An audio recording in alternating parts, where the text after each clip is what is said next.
I find in terms of YouTube audiences. I think you guys are pretty awesome. Okay, so, and again, like, I'm not like breaking news. Forbes releases article saying you must not do your own research when it comes to science. Like, a lot of people have talked about this recently. It's been widely tweeted or whatever, but I like to slow down and think on things before I talk about them. So if I'm behind, so be it. Hopefully the commentary I give you on this article might be better than what you got elsewhere because of it.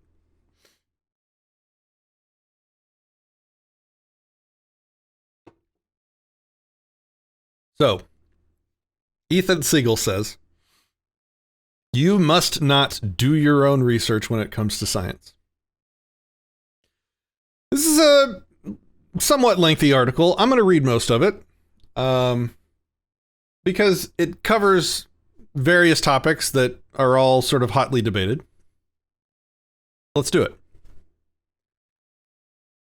It says, research both sides and make up your mind. It's simple, straightforward, common sense advice. And when it comes to issues like vaccinations, climate change, and the novel coronavirus SARS-CoV-2, it can be dangerous, destructive, and even deadly. The techniques that most of us use to navigate most of our decisions in life, gathering information, evaluating it based on what we know, and choosing a course of action, can lead to spectacular failures when it comes to a scientific matter. The reason is simple. Most of us, even those of us who are scientists ourselves, lack the relevant scientific expertise needed to adequately evaluate that research on our own.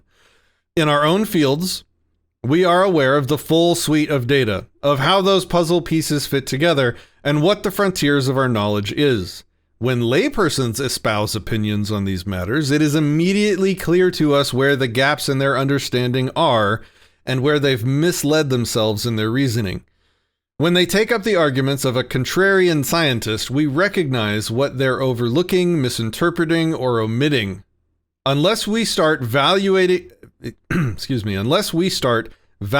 the actual expertise that legitimate experts have spent lifetimes developing, doing our own research could lead to immeasurable, unnecessary suffering. Okay. There's a lot more to this, but let's just begin with the first half of this paragraph, in which I completely agree. That's my Bailey argument. No, I'm just kidding.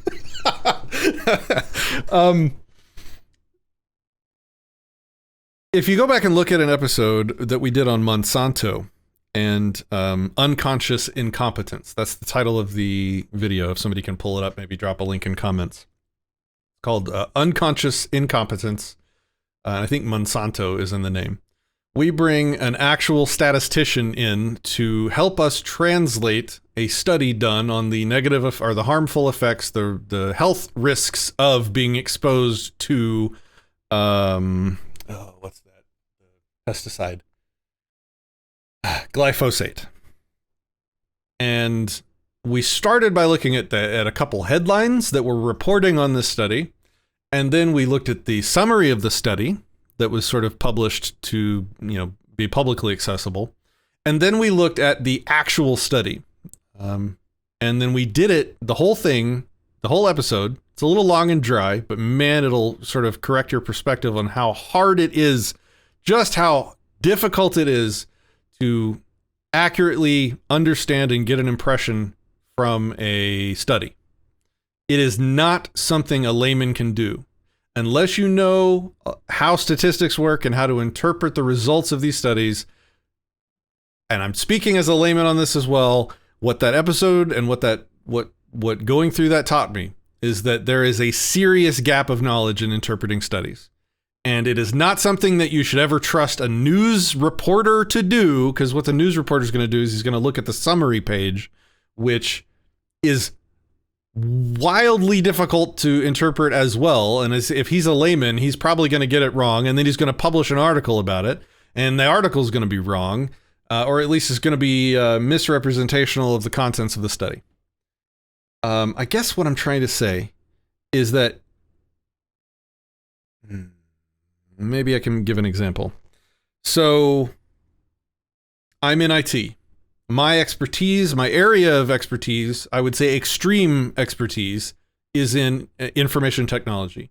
I've been a coder for, I would have to find, like, how long? Let me think. 25 years? More? Something like that? Long ass time.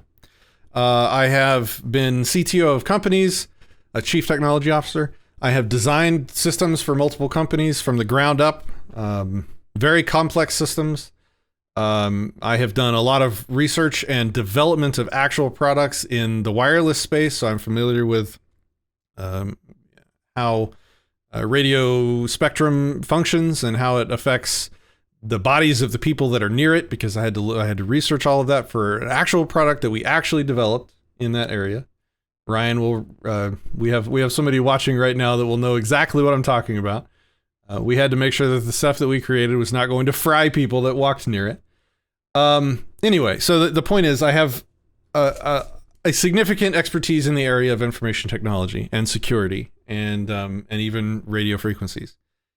And so when I hear people making claims about 5G, oftentimes I know from my expertise in the area that their claims are baseless, or it just doesn't work like that, is something that I say to myself in my head quite often. Same thing with security stuff. A lot of people have, it's very easy to be sort of superstitious now. Technology has evolved to the point where it's complex enough that it's easy to become superstitious about its flaws, or things, people are spying on you and the ways that they're spying on you, and how hackable or insecure the devices you use are. And so oftentimes I'll hear somebody saying that device does blah, blah, blah. And I will know, either from experience or direct investigation, or just knowing how the stuff works behind the scenes, that statement is false and it doesn't work that way, and that was a dumb thing to say. And, I'll say that to them in a nicer way, of course, and I'll get a response, something along the lines of, it'll usually be like a superstitious response, like, oh, well, they have ways of doing things that even you don't know, or, just some random stuff like that. It's like an anti-reason response. And so that's just in IT, and that's just with like 5G stuff. But we need to, what is the name of the effect? Can somebody look it up and put it in chat, please? It's when the people that are completely unknowledgeable about something overestimate their competence in an area. It's something, it's called the something effect. Forgot the name of it. I should have had that looked up beforehand. You guys can let me know. Dunning-Kruger. Wow, you guys are on top of it. Thank you. Yeah. So Dunning-Kruger is when it's before you begin training on something new and learning a new area. Before you begin your learning, you overestimate either how easy it will be to learn the thing or to do the thing. Welding is a bad example, actually, at least for me. I was like, oh, welding, that's going to be difficult to learn. And then I just started learning how to do it, and it turned out it's pretty freaking simple. And most people talk about welding like it's a lot harder than it is. But in other fields, like interpreting statistical analyses from medical or scientific studies, most people would think, oh, these are just numbers. I know how numbers work. So I know what a percentage means. So I know how to interpret this data. No, you don't. You don't. You do not. I don't. We're not trained. And even the people that are trained find it very difficult. And if people that are trained in an area still find it difficult, that means it's hard. Okay? Now, this is not me saying, shut up and do what you're told by the scientists. Let's continue reading. Just wanted to clarify that. Let's continue reading now. Jay says, what, you think that tech is there to help? That's kind of an ambiguous statement. If you want to give me more, maybe I can talk about it. Okay.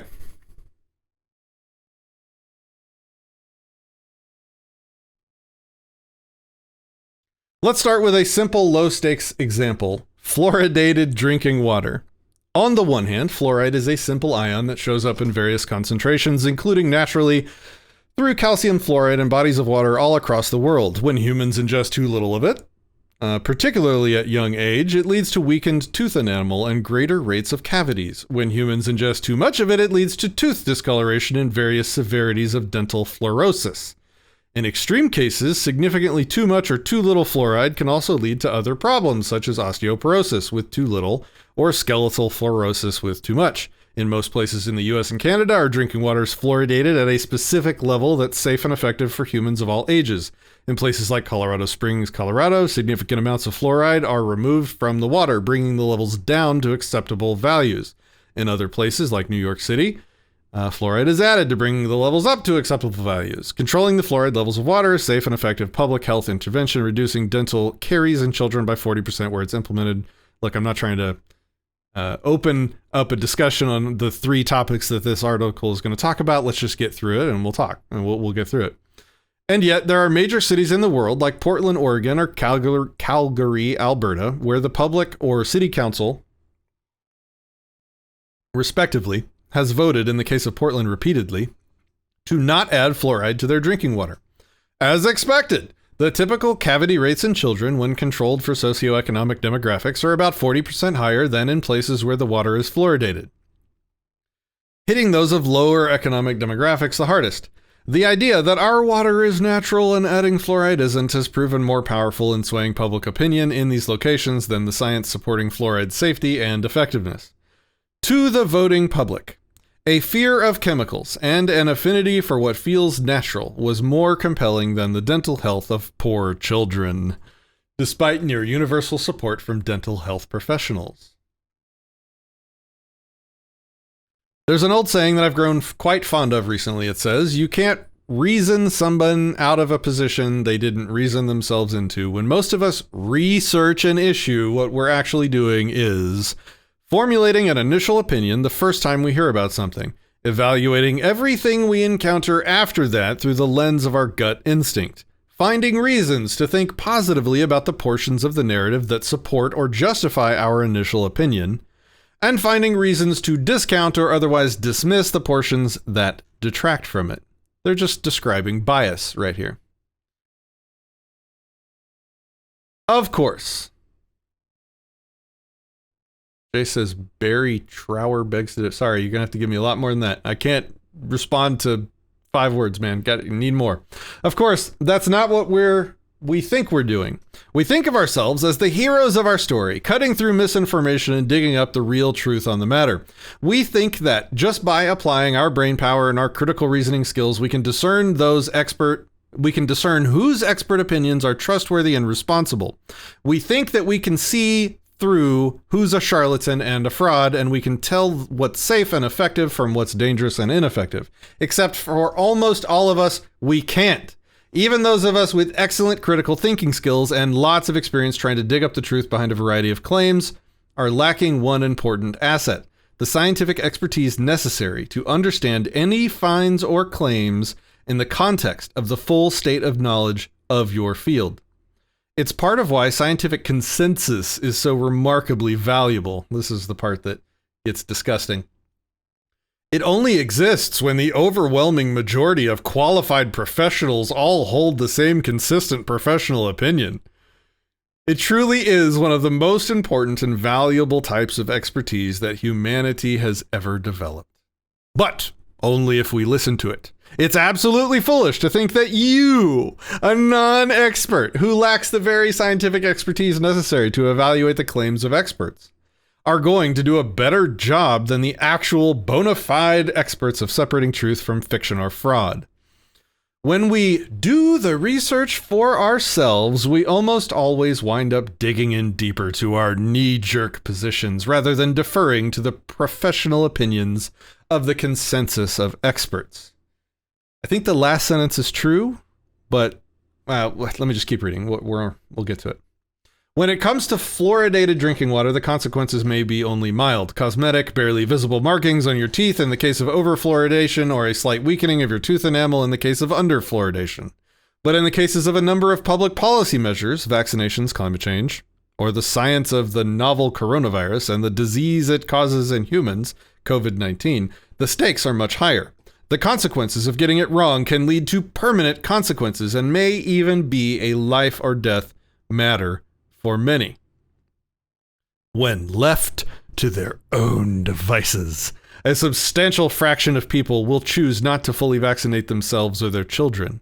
In some schools, up to 60% of children can be unvaccinated against preventable diseases such as measles, leading to a resurgence of diseases that should be eradicated. Many parents have a greater fear of adverse consequences from vaccines, despite the fact that other than skin irritation at the injection sites, medical complications are extraordinarily rare, occurring in far less than 0.01% of patients, and occur no more frequently than random chance would indicate. Then we go on, we have a paragraph about vaccines being really safe. We have a paragraph about global warming being true. This has been scientifically known and accepted by the consensus of active climate scientists for more than 30 years, and yet a sustained misinformation campaign, as well as a few contrarian scientists, and they mentioned contrarian scientists for the vaccines as well, has sown sufficient doubt that anyone who is determined to do their own research can find boatloads of websites and documents confirming what conspiratorial line of thought they prefer. It doesn't change the scientific truth, but it has led to unprecedented inaction in the face of a problem with long-term negative planet-wide consequences. We're in the midst of a global pandemic as the novel coronavirus and the disease it causes, COVID-19, has claimed the lives of more than 2/3 people. In the United States alone, more than 150,000 have died, with each new day adding an average of over 1,000 new deaths at present. Although there's still much to learn about the science of this, from how it spreads to who is most likely to spread it, to what the best treatments are, to the true infection rate, and so on, there's a lot that the scientific experts have achieved a consensus about. In particular, the disease is airborne and easily spread from person to person. It's more easily spread in indoor settings. Older people are more likely to get critically ill and die. Stay home except for essential errands, and the interventions of wearing masks when you go out, not touching your mask once it's on, and remaining physically distant, 6 feet, from others not in your household are all effective. We continue? Yeah, we're almost done. But even those basic messages, for which there's virtually no scientific doubt surrounding them, have sparked enormous amounts of controversy. Despite the safety and efficacy of masks, many are refusing to wear them, leading to spikes in new infections. Despite the importance of avoiding close contact with others not a part of your household, many people continued to visit friends and relatives, accelerating the spread of the disease. Despite the fact that over 150,000 Americans have already died from it, many continue to claim it's just like the flu, even though the last time 150,000 or more Americans died from the flu was 1918, the year of the infamous Spanish flu. If you do your own research, you can no doubt find innumerable websites, social media accounts, and even a handful of medical professionals who are sharing opinions that confirm whatever your preconceived notions about COVID-19 are. However, do not fool yourself. You are not doing research. You are seeking information to confirm your own biases and discredit any contrary opinions. Each time you do this, you exemplify the problem of anti-science bias that Dr. Fauci warned about in June. Quote, "If you go by the evidence and by the data, you're speaking the truth, and it's amazing sometimes the denial there is. It's the same thing that gets people who are anti-vaxxers, who don't want people to get vaccinated, even though the data clearly indicate the safety of vaccines. That's really a problem." End quote. All right, is this the end? This is the last two paragraphs. There is no excuse. With all the wonderful scientists and science communicators telling the truth about a whole slew of issues in our world, for people to seek out only the opinions that confirm their own biases, the best scientists in the world, even the ones who hold contrarian beliefs of their own, all agree that we should base our policies on the scientific consensus that we've achieved. When that consensus changes, evolves, or moves forward because we've learned more than we previously knew, we should correct course to follow that novel path instead. Hopefully you're getting my emphases here. But that requires a kind of transformation within yourself. It means that you need to be humble and admit that you yourself lack the necessary expertise to evaluate the science before you. It means that you need to be brave enough to turn to the consensus of scientific experts and ask legitimately what we know at present stage. And it means you need to be open-minded enough to understand that your preconceptions are quite likely to be wrong in some, many, or possibly even in all ways. If we listen to the science, we can attempt to take the best path possible. We can attempt to take the best path possible forward through the greatest challenges facing modern society. We can choose to ignore it, but if we do, the consequences will only increase in severity.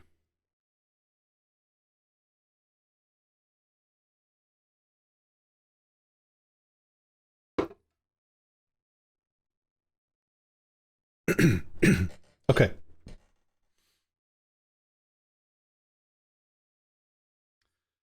Liberty After Dark asks, wait, was all of the fallacy explanation leading to this? No, but that would have been genius if I'd have thought of it. Okay. What is true in this article, in my opinion? Not my truth, just what is actually true for everyone, in my opinion. Humans are terrible at interpreting data on large numbers of individuals. We are terrible at it. We are terrible at judging risk when we're talking about large numbers, large swaths of the population. Our brains just are not built to understand numbers in the millions, and we're not built to be able to project risk that is in the sub 1 percentile danger range. Like once you start getting down into the 0.01% bad things happen range, once you get there and below, human brains are just terrible at judging the risk and making decisions on what they should actually do with their actions based on that number. And I'm speaking from experience, not from the COVID stuff and all this recent stuff. I'm speaking from experience with the with my daughter's leukemia treatment. She's been in situations where she had no immune system for days and days and weeks at a time. And yet we still had to figure out how to live. And so that meant that every action we took, even as minuscule as bringing groceries into the house that might have some contaminants or viruses or bacteria or something on them, that was a risk, and it was generally risks down in that sub 0.01 percentile range that had major terrible consequences if in fact we got unlucky and landed in that minuscule percentage. So I've dealt for 2 years straight of my life trying to make personal decisions for myself based on risk calculations that are just impossible to really rationally calculate. Like, I guess the best example is like, so what is the psychological damage that will be caused to, let's say, your child by not leaving the house for 2 years? It's definitely not nothing. It's probably closer to serious issues will be caused by not leaving the house for 2 years. Yet, that would have significantly reduced the risk to my daughter's health. And look, when it goes bad, it goes really bad, like deadly bad. So you have a tiny chance of something really terrible happening. How do you judge that? How do you decide every day you wake up and you plan your day, what are you going to do? Do you decide, okay, I'm just going to take this risk, and then when something catastrophic happens, well, okay, where's your line? Where's your personal line, right? Anyway, I'm just trying to illustrate how terrible and difficult it is for the human mind to imagine numbers that are either massively large or terribly small. Also, people underestimate, and this is that, I almost said Streisand effect. That is not it. The Dunning-Kruger effect. People really underestimate the amount of effort and knowledge and training it requires to interpret statistics competently. Watch that episode I was talking about.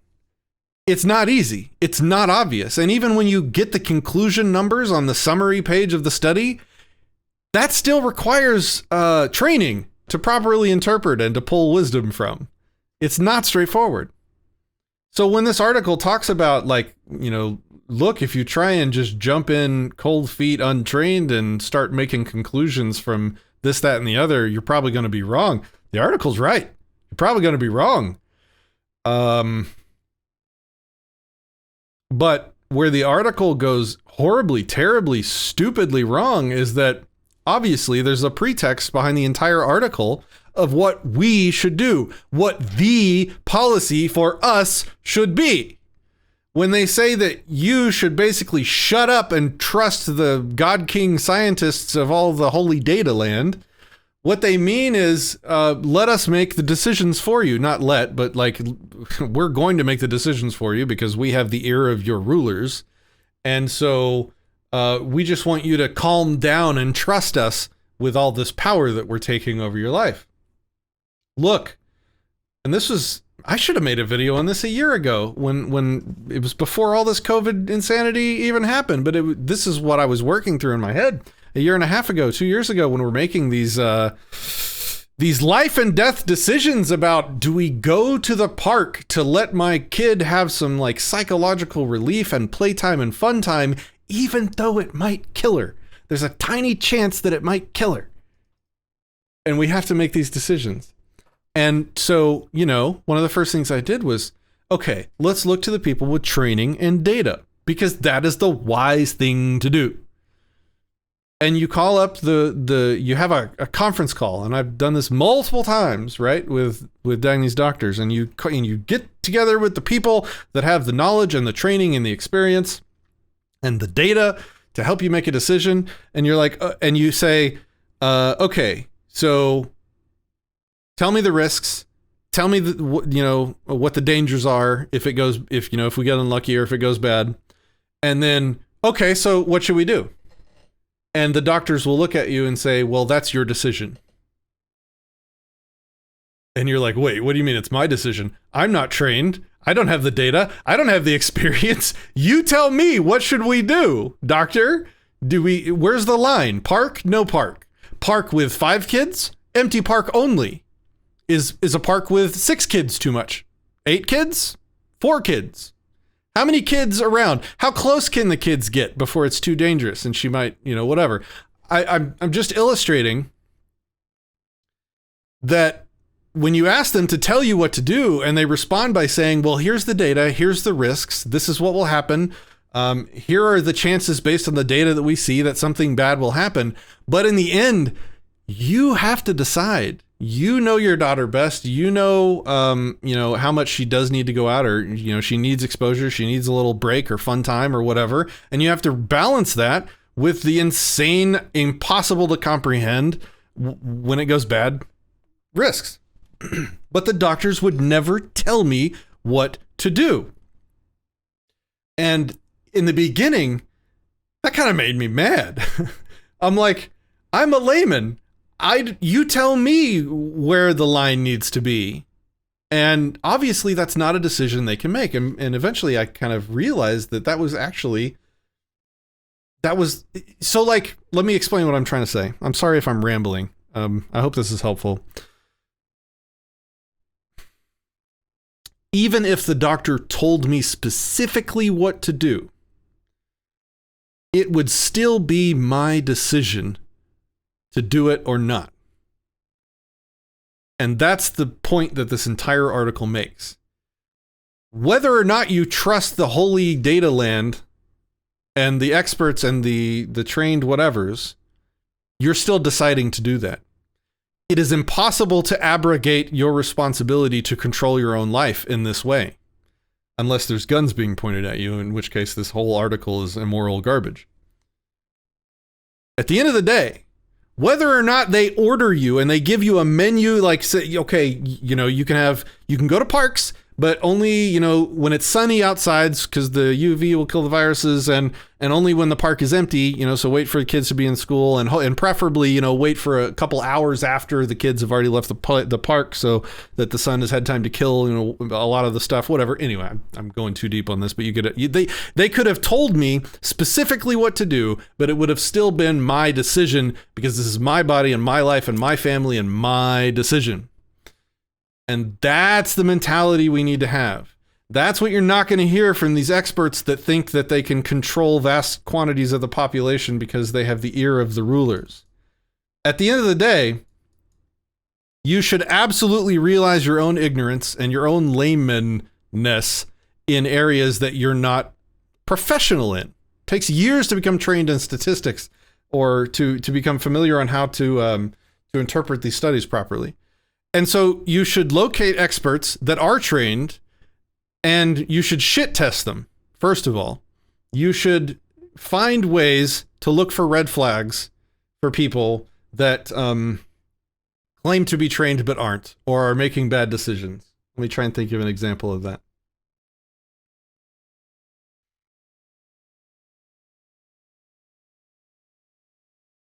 I don't know. No specific examples coming to mind, but you can look for logical fallacies in their reasoning, whether or not you're trained in the field. And I'm not suggesting that you interview them and, try and catch them out or try and get argumentative with them. But you can ask questions and look for contradictions. That's the biggest thing. Look for contradictions in their reasoning. And when you think you found a contradiction, ask them, hey, this and this seem to contradict one another. Why is that? And just see what they say. And if they have a good explanation, or if they sound like they know what they talk about, look, you got to find people that are trained, and you have to then not blindly trust anybody like there seem to be telling you to do, and like they're pretty much outright telling you to do in this Forbes article. That's retarded. Lead yourself, people. It's your decision, no matter what. You gotta. I guess what I'm saying is, rather than try and interpret the data yourself, because that requires expertise, and I want people to realize that that stuff does require expertise, you at least need to look for people that are trained in the areas, shit test them, look for logical fallacies, look for inconsistencies and contradictions before you start trusting what they say. Make them earn their trust over a period of time by watching them for a long period of time. Trust but verify is a great way to say this stuff. And then lead yourself. Like at the end of the day, even after I got all the data from the doctors, we still made decisions. Here's a good example. So leading up to COVID, when the news was first breaking, when the virus only existed, I guess, in China, before it had spread around the world or any of that yet, we heard about it. We heard it was bad. Early on, before it came to the US, I think, but somewhere in the world, a child got it that had leukemia and died. And, all the people that had kids with leukemia heard about this, and obviously it put the whole thing on their radar immediately. And so, but it hadn't come to the US yet. And then we realized that it had a 2 to 3 week incubation period before, you knew you had symptoms or whatever. So that put, a 2 to 3 week runway on the table. And so I asked the doctor, okay, well, we got this thing going around. We don't know much about it yet. What should we do? Oncologist doctor team. To which they said, nothing, just, be a little more careful, stay away from large crowds and places, and you'll be fine. And I thought to myself, that doesn't sound right. Like, if this thing is crazy deadly, and oncology kids are super susceptible and at risk, and it has a 2 to 3 week incubation period, in which that could mean that, in a couple days' time, everyone around me could have it if it's super virulent, and we wouldn't know it yet. That means that I need to go on lockdown now, like immediately. We need to zip up the house and quarantine until we have more data. Because if we wait 2 to 3 weeks until we start getting data, we will have probably already been exposed if it's as bad as some people were saying at the time. And so I went against the doctor's orders, not orders, but I went against the doctor's recommendations, and we locked our family down. Like, this was like, what was it? It was late February and like March 5th. March 5th, before I'm not even sure if it had come to America yet at that time. March 5th, we went like full quarantine lockdown. Didn't leave the house for over a month. You can probably go back on the channel and find it. So before anybody could have become exposed, we went against the recommendations and went on lockdown. And then it was like a month and a half in, the world initiated their freak out mode. And at this point, we're starting to actually see the data. And we're having meetings with the people.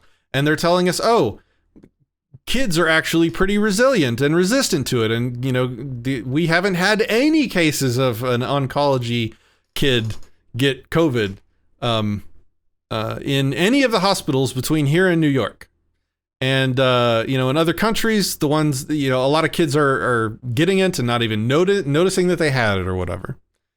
And so that was a signal. And so then I said, okay, doctor, what should we do now? And remember, we've been on lockdown weeks before whatever, when they were telling us not to worry about it. And so now they're saying, you need to go on lockdown. You need to basically quarantine. You need to blah, blah, blah, blah. And I'm like, wait.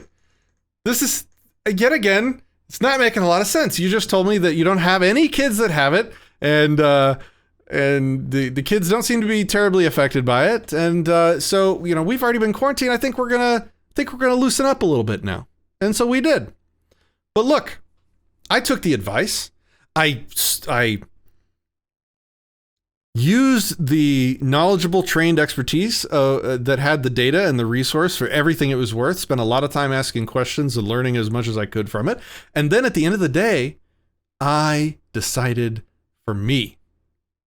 I didn't decide for my neighbors or my extended family or for my neighborhood or for my city or for my state or for the country, because that was none of my business. I decided for me.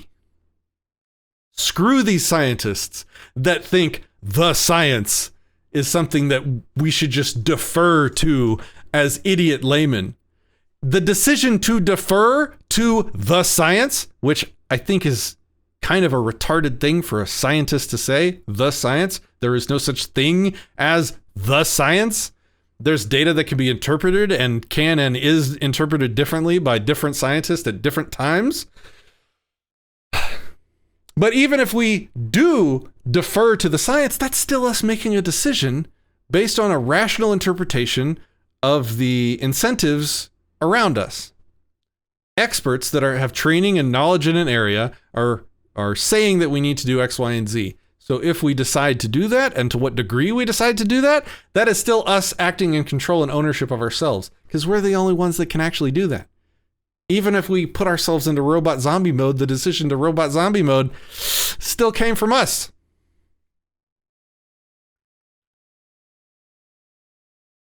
How do I summarize this?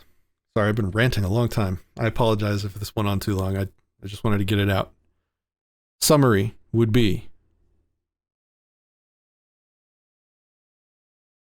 recognize your layman, untrained ignorance on just about most topics. Respect that. And by respect that, I mean, sit with it and be okay with understanding your own ignorance. Say you don't know. Try and find consistent, trustworthy, logical people in whatever area of your life you're talking about. Find multiple. Find one on opposing sides. Listen to both. And if you have the opportunity, question them, push back, probe the logic, make sure it works. And then own yourself and lead yourself and make the decision for yourself.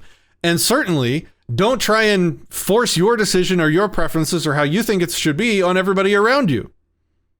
So now, I guess in conclusion, and then I'll catch up and read comments. And So right now, everyone around us is zombie mask wearing whatevers.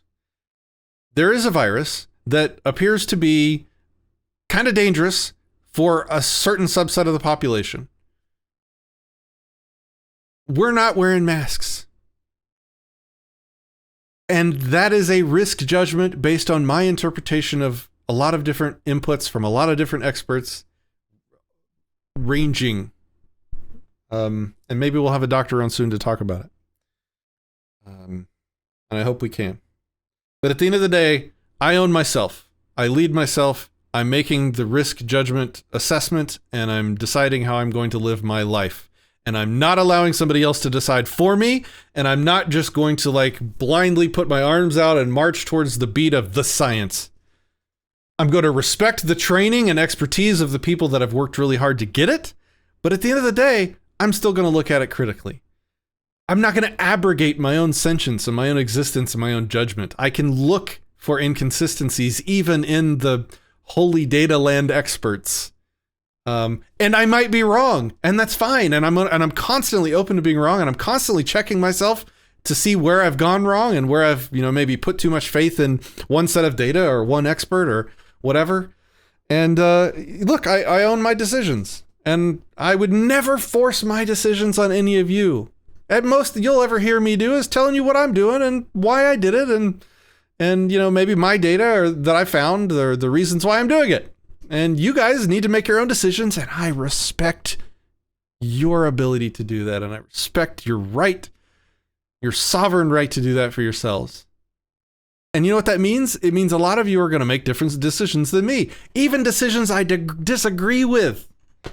And that, I've got this place in my life now after this past 2 years. This past 2 years has completely changed me and how I see the entire world and the people around me. I love and appreciate you people for being different than me and for being wrong. Like, that's great. Do your thing, live your life. This is your existence. I want you to be yourself. And I want to be myself. And we have to afford each other that respect. Otherwise, we're pointing guns at each other and appealing to authority. So, all right. Let me catch up on comments.